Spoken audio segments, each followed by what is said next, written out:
আগামী 25শে মে পুরুলিয়া লোকসভা কেন্দ্রের নির্বাচন।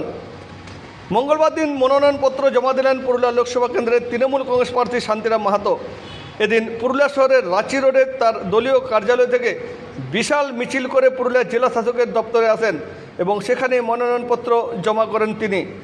জেলার বিভিন্ন ব্লক থেকে কর্মী সমর্থকরা সামিল হয়েছিলেন তার মনোনয়নপত্র জমা দেওয়ার ক্ষণে।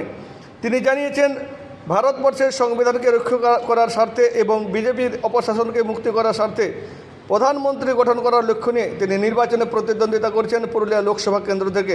এদিন তার সাথে ছিলেন পুরুলিয়া জেলা তৃণমূল কংগ্রেসের জেলা সভাপতি সৌমেন বেলথুরিয়া, রাজ্যের পশ্চিমাঞ্চল উন্নয়ন পর্ষদ দপ্তরের রাষ্ট্রমন্ত্রী সন্ধ্যারানী টুডু, জেলার বিভিন্ন ব্লক থেকে ব্লক প্রতিনিধি, জেলা পরিষদের কর্মাধ্যক্ষ, পঞ্চায়েত সমিতির কর্মাধ্যক্ষ সহ কর্মী সমর্থকেরা।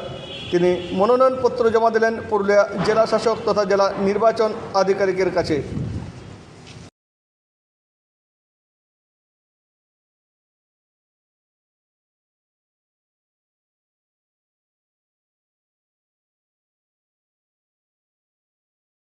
নির্বাচন গণতন্ত্র বাঁচানোর নির্বাচন এবং মানুষের যে অধিকার রক্ষার নির্বাচন। এই নির্বাচন এইভাবে হতে চলেছে এবং মানুষ এইভাবে এই নির্বাচনকে দেখছে যে আমাদের অধিকার আমাদের জন্য আগামী দিনে সুরক্ষিত থাকে এবং দেশের যে সংবিধান, সেই সংবিধান যাতে করে সুরক্ষিত থাকে, সেই জন্য এই নির্বাচন এবং সেই জন্যই এত মানুষের জন উচ্ছ্বাস আজকে দেখা যাচ্ছে।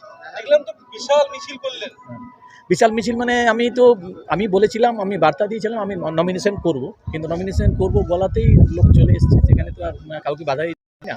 তবু আমরা বলেছি আমাদের দলের পক্ষে যে আজকে গ্রীষ্মের এই দাবদাহ পরিস্থিতির মধ্যে যেখানে টেম্পারেচার অনেক বেশি, সেখানে মানুষকে সাবধান থেকে মিছিলে অংশগ্রহণ করতে বলা হয়েছে।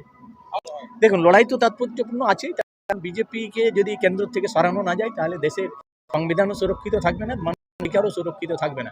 মানুষের অধিকারকে ওটা চেষ্টা চালাচ্ছে। দেশকে রক্ষা করতে গেলে বিজেপিকে ক্ষমতার থেকে সরাতে হবে।